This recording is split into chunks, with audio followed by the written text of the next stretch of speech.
Madame la Présidente, Monsieur le Vice-président, chers collègues, dans cette délibération, vous précisez la stratégie matérielle roulant et maintenance inscrite à la feuille de route Mobilité 2035, présentée en plénière au mois de décembre 2023.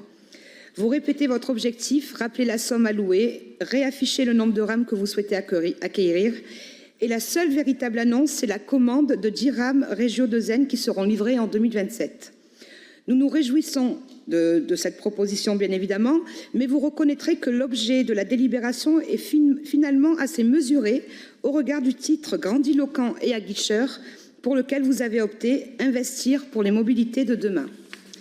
Par ailleurs, je souligne que l'acquisition de rames fait en règle générale l'objet d'une délibération de commission permanente votée à huis clos.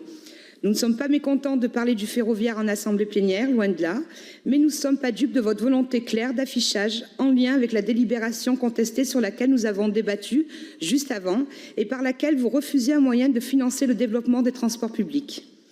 Malgré vos grandes annonces, la réalité est tout autre et nous avons une vision claire de votre politique ferroviaire qui s'ouvre de plusieurs mots, le manque d'anticipation et le sous-dimensionnement.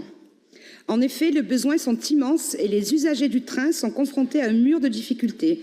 Sur de nombreuses lignes, les rames sont bondées, des passagers s'agglutinent dans les escaliers et les sas d'entrée et certains doivent rester à quai en heure de pointe.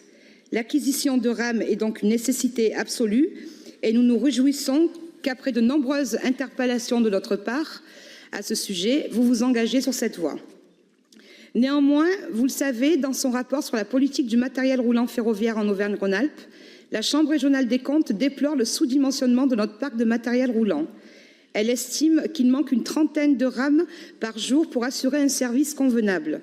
Donc 10 nouvelles rames en 2027, c'est bien, mais il reste encore beaucoup de chemin à parcourir pour améliorer réellement les conditions de voyage des usagers du train.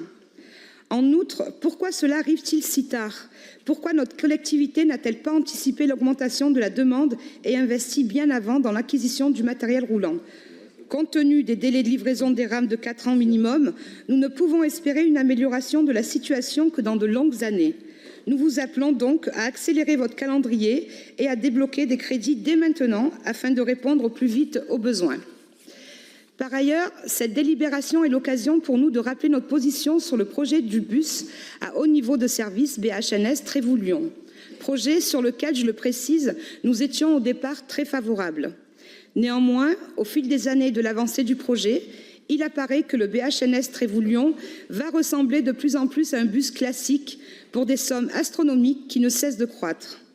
Alors que ce BHNS devait permettre de relier rapidement le Val-de-Saône à Lyon, le trajet ferait en réalité passer le bus par la route classique entre Sathonay et Lyon-Part-Dieu, autrement dit les mêmes voies utilisées par les lignes du réseau TCL.